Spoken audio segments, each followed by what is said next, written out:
Hello' বন্ধুসকল, Assam reflex চেনেলটোলৈ স্বাগতম। আজি আমি পঢ়িম ভিটামিনৰ ওপৰত। ভিটামিন কি, ভিটামিন কেই প্ৰকাৰ, কি খাদ্যত আমি কি ভিটামিন পাওঁ, কি ভিটামিনৰ অভাৱত কি ৰোগ হয় ইত্যাদি। প্ৰথমে সেশনটো আৰম্ভ কৰিছোঁ এটা মটিভেশ্যনেৰে। ৰতন টাটাই কৈছিল যে খাদ্যক সদায় ঔষধ হিচাপে খাব লাগে, নহ'লে ঔষধকে খাদ্য হিচাপে খাব লাগিব। ভিটামিন মানে হৈছে আমাৰ শৰীৰৰ আভ্যন্তৰীণ ৰক্ষাকাৰী, যাক আমি প্ৰটেক্টিভ বুলি কওঁ। আমাৰ শৰীৰৰ গোটেই যিটো প্ৰতিৰক্ষা বিভাগ সেইটো ভিটামিনৰ ওপৰতে নিৰ্ভৰ কৰে। যেনেদৰে আমি যদি চকুৰে কমকৈ দেখোঁ, জিভাত ছাল যোৱা, ওঠত ছাল যোৱা, এই সকলোবোৰ বেমাৰ ভিটামিনৰ অভাৱতে হয়। বিভিন্ন ধৰণৰ লক্ষণৰ ওপৰত নিৰ্ভৰ কৰি ভিটামিনক 6টা ভাগত ভাগ কৰা হৈছে। এই 6টা ভাগ এইকেইটা ABCDEK। ইয়াৰ ওপৰত আমি বিতংভাৱে আলোচনা কৰিম। প্ৰথমে পঢ়িম ভিটামিন এৰ ওপৰত। ভিটামিনক শ্বৰ্ট ফৰ্মত ভিট বুলি কোৱা হয়। ভিটামিন এক প্ৰতিৰক্ষী ডিফেন্সিভ ভিটামিন বুলি কোৱা হয়। কেতিয়াবা পৰীক্ষাত আহে যে প্ৰতিৰক্ষী ভিটামিনবিধৰ নাম কি, তেতিয়াহ'লে সেইটো হ'ব ভিটামিন এ। ভিটামিন এৰ অভাৱত কুকুৰিকণাৰ ৰোগ হয়, যাক ইংৰাজীত নাইট ব্লাইণ্ডনেছ বুলি কোৱা হয়। পকা ফল অৰ্থাৎ হালধীয়া ফল আৰু গাজৰ, গাখীৰ, মাখন এইবিলাকৰ পৰা আমি ভিটামিন এ পাব পাৰোঁ। যিহেতু ভিটামিন এৰ অভাৱত আমাৰ চকুত ৰোগ হয়, চকুত আমাৰ কি থাকে, ৰেটিনা থাকে, আৰু সেই ৰেটিনাৰ পৰা আহিছে ৰেটিনল। ভিটামিন এক ৰেটিনল বুলিও জনা যায়। দ্বিতীয়তে আমি আহিছোঁ ভিটামিন বিলৈ।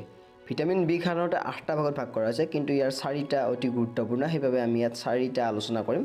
এই 4টা হৈছে B1, B2, B6, B12।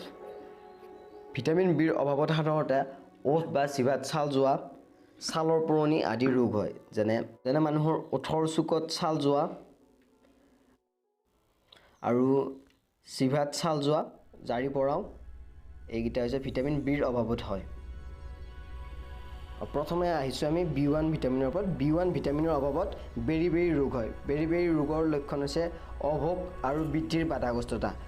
East, গাখীৰ, সেউজীয়া শাক পাচলি, ধানজাতীয় শস্য আদি খালে এই ৰোগটোক আমি বাধা দিব পাৰোঁ। ইষ্ট হৈছে এবিধ ভেঁকুৰ। হোটেলত যিবিলাক বন বা ৰুটি বনায় তাত ইষ্ট ভেঁকুৰটো দিয়ে, আৰু ইষ্ট ভেঁকুৰৰ বাবে সেইবিলাক ফুলি উঠে। আৰু দ্বিতীয়টো হৈছে B2 ভিটামিনৰ অভাৱত আমাৰ মুখ বা ওঠত ঘাঁ লগা, যাক ইংৰাজীত চেইল'চিছ বুলি কোৱা হয়, হজমত বিসংগতি, ছালত পুৰণি অনুভৱ আদিৰ ৰোগ হয়। এই ৰোগটো আমি বাধা দিব পাৰোঁ গাখীৰ খাই, কণীৰ বগা অংশ খাই, যাক আমি এলবুমিন বুলি কওঁ, যকৃত যাক ইংৰাজীত লিভাৰ বুলি কোৱা হয়। আমি ব্ৰইলাৰ বা হাঁহত যিটো লিভাৰ থাকে সেইটো আমি খাওঁ মাংসৰ লগত, সেইটো মাংসই বাৰু। আৰু এইবাৰ আহিছোঁ B6ৰ ওপৰত।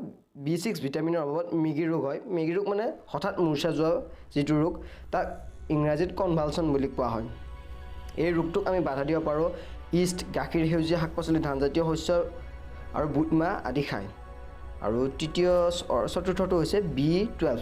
B12 হৈছে আমাৰ তেজত এটা RBC বুলি ৰঞ্জক এটা থাকে, সেইটোৰ যিটো অভাৱ, সেই অভাৱটো নোহোৱা কৰে B12। মাছ, মাংস, কণী, দৈ খালে B12 ভিটামিনটো আমি পাওঁ। এইবাৰ আমি আহিছোঁ ভিটামিন চি লৈ। ভিটামিন চিক আমি সাধাৰণতে এস্কৰ্বিক এচিড বুলি জানো। ভিটামিন চিটো হৈছে আমাৰ শৰীৰৰ বাবে অতি গুৰুত্বপূৰ্ণ ভিটামিন, আৰু ইয়াৰ এটা লক্ষণ আছে, ই শৰীৰত কেতিয়াও জমা হৈ নাথাকে। আমি যদি কাজি নেমুৰ চৰ্বত বা কমলাৰ চৰ্বত খাই দিওঁ, তেতিয়াহ'লে পেটত থকালৈকেহে ইয়াৰ গুণাগুণটো থাকিব। যেতিয়া আমি পেচাব কৰি ইয়াক বাহিৰ কৰি দিম, তেতিয়াহ'লে আকৌ আমাৰ শৰীৰৰ পৰা পুনৰ চি ভিটামিনটো নোহোৱা হৈ যাব। আৰু চব্জিৰ বাকলি যদি আমি বেছিকৈ বাকলাওঁ, তেতিয়াহ'লে তাৰ যিটো ভিটামিন, চি ভিটামিন থাকে তাত, আৰু এই চি ভিটামিনটো গুচি যায়।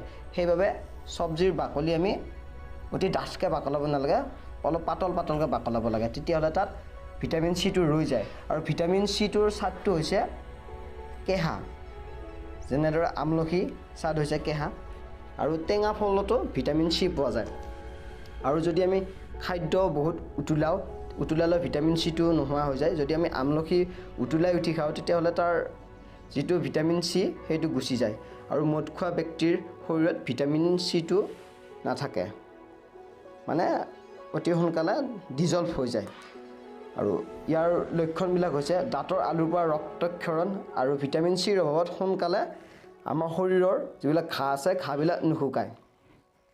আৰু আমাৰ শৰীৰত যেতিয়া ভিটামিন চি কেঁহা অৰ্থাৎ কেঁহাটো যেতিয়া কমিব ধৰিব তেতিয়া তাত চুগাৰে বাহাল হ'ব অৰ্থাৎ চুগাৰটো বৃদ্ধি হৈ যাব আৰু সেইবাবে তাত ডায়েবেটিছ বা তেনেকুৱা ধৰণৰ ৰোগ হয় আৰু ডায়েবেটিছ ৰোগ হ'লে তেনেকুৱা ব্যক্তিৰ ঘাঁ নুশুকায় গতিকে ভিটামিন চিটো অতি গুৰুত্বপূৰ্ণ ভিটামিন আমি যেতিয়া লেমন টি খাওঁ তাত এটা কথা আপোনালোকে লক্ষ্য কৰিব চাহখিনি হোৱাৰ পিছতহে কাজি নেমুৰ ৰসটো আদি দিয়া হয় কাৰণ যাতে তাত যিটো চি ভিটামিন সেইটো ৰৈ যায় এইবাৰ আমি আহিছোঁ ডি ভিটামিনলৈ ডি ভিটামিনৰ ইংৰাজীত কোলেচেলচিফেৰল বুলি কোৱা হয় ডি ভিটামিনৰ অভাৱত হোৱা ৰোগবিলাক হৈছে পয়া লগা ৰোগ মানে আমি জানো যে মানুহৰ যেতিয়া ভৰি দুখান একদম চিচা হৈ যায় আৰু মানুহৰ আকৃতিটো অলপ বেলেগ ধৰণৰ হৈ যায় তেতিয়া সেই ৰোগটো পয়া লগা ৰোগ বুলি কোৱা হয় ডি ভিটামিনৰ অভাৱত পয়া লগা ৰোগটো হয় আৰু মানুহৰ হাড়ৰ বিষ বা প্ৰাপ্তবয়স্ক লোকৰ হাড় কোমল হৈ পৰা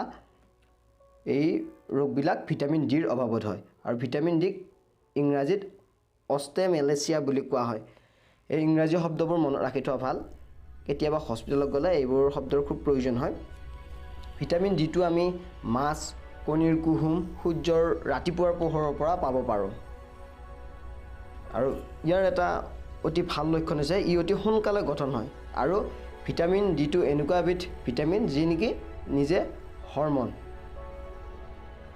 মানে হৈছে আমাৰ নিয়ন্ত্ৰিত পদাৰ্থ যেনে আমি যেতিয়া প্ৰাপ্তবয়স্ক হওঁ আমাৰ শৰীৰত বিভিন্ন ধৰণৰ পৰিৱৰ্তনে দেখা দিয়ে সেই পৰিৱৰ্তনবোৰ নিয়ন্ত্ৰণ কৰে হৰমনে গতিকে কেতিয়াবা পৰীক্ষাত প্ৰশ্ন আহে যে হৰমন হোৱা ভিটামিনবিধৰ নাম কি সেইটো হ'ব ভিটামিন ডি এইটো আমি মনত ৰাখি থোৱা ভাল ভিটামিন ইক আমি টকোফেৰল বুলি জানো আৰু ভিটামিন ই আমি উদ্ভিজ তেল যেনে সৰিয়হৰ তেল সূৰ্যমুখী ফুলৰ তেলৰ পৰা পাওঁ আৰু অংকুৰিত খাদ্য যেনে গজালি মুগ আদিৰ পৰা আমি ভিটামিন ই পাওঁ ভিটামিন ইৰ অভাৱত মাংসপেশীৰ দুৰ্বলতা হয় আৰু ভিটামিন ইয়ে বংশবৃদ্ধিত সহায় কৰে আৰু ইয়াৰ আটাইতকৈ ভাল লক্ষণটো হৈছে যে ই সতৰ নিৰ্মাণ আৰু লাষ্টৰ ভিটামিনটো হৈছে ভিটামিন কে ফাইটনেডিয়ন বুলি জনা যায় সেউজীয়া পাতযুক্ত পাচলি ভিটামিন কে পোৱা যায় ভিটামিন কেৰ অভাৱত মানুহৰ যেতিয়া কাটা চিঙা হ'লে তেজ ওলালে কেতিয়াবা বন্ধ নহয় তেজটো অতি সোনকালে গোট নামাৰে এইটো ভিটামিন কেৰ অভাৱত হয় ভিডিঅ'টো চোৱাৰ বাবে ধন্যবাদ